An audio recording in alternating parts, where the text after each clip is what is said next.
Stansfield Smith, Political Prisoners. Section: Arab and Muslims targeted in police state attacks on their communities. The Coalition for Civil Freedoms published a report in 2021 titled The Terror Trap: The Impact of the War on Terror on Muslim Communities. It explains, beginning of long quote, "More than half of all alleged terrorism cases involved the use of paid informants, who were usually responsible for concocting the plots in collusion with the FBI.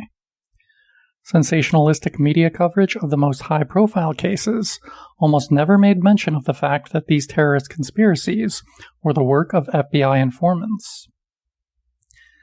The FBI has built a network of more than 15,000 registered informants, whose primary purpose is to infiltrate Muslim communities to create and facilitate phony terrorist plots, so that the Bureau can then claim it is winning the war on terror. The FBI engaged in a witch hunt, convicting hundreds of Muslims on pretext terrorism charges, even though the government knew that the defendants were not in communication with international terrorists, had not injured a single person or piece of property, and had no means to carry out a terrorist attack even if they wanted to. For the government to tell the truth about the convictions would have undercut their own prosecutions, and exposed hundreds of Muslim convictions for the sham that they were. No matter how innocent the government knew the defendants to be, it apparently decided that they had to publicly treat the defendants as the worst of the worst, or lose the fear factor which they had used so effectively to enact harsher laws." End of long quote. The Newburgh 4, Libertyville 7, and Romeo Langhorne are examples of this FBI entrapment. Here are more current political prisoners. Holy Land 5, Shukri Abu Bakr and Ghassan Elashi of the Holy Land Foundation were each sentenced in 2008 to 65 years in prison. 3 others were sentenced to 13 to 20 years. Mufid Abdul Qadir Mohammed El Mazain, released and deported to Turkey in 2022, and Abdul Rahman Odeh, released in 2020. All were imprisoned for giving more than $12 million to charitable groups in Palestine, which funded hospitals and schools and fed the poor and orphans.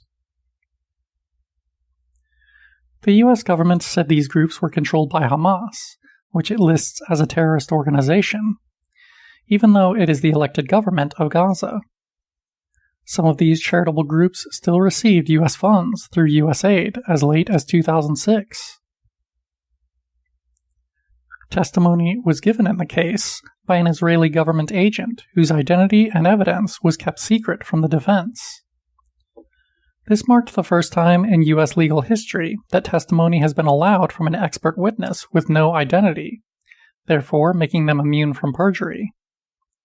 The book, Injustice, The Story of the Holy Land Foundation 5, details the case. Afia Siddiqui is a U.S.-educated Pakistani neuroscientist who came to the U.S. in 1990, then returned to Pakistan with her family in 2002. In 2003, she was kidnapped by U.S. and Pakistani agents and held in Bagram Air Base through 2008. She was convicted of attempted murder of her U.S. interrogators in Afghanistan in 2008, though she was the person shot, and sentenced to 86 years in prison in Fort Worth, Texas. The weapon she allegedly fired in the interrogation room did not have her fingerprints, nor was there evidence the gun was fired. 4 British parliamentarians wrote to President Barack Obama that, quote, "There was an utter lack of concrete evidence tying Dr. Siddiqui to the weapon she allegedly fired at a U.S. officer," end quote, and that she should be freed immediately. Former Attorney General Ramsey Clark described Afia's plight as the, quote, "worst case of individual injustice I have ever witnessed." More information is available at afia.org and afiamovement.com. End section.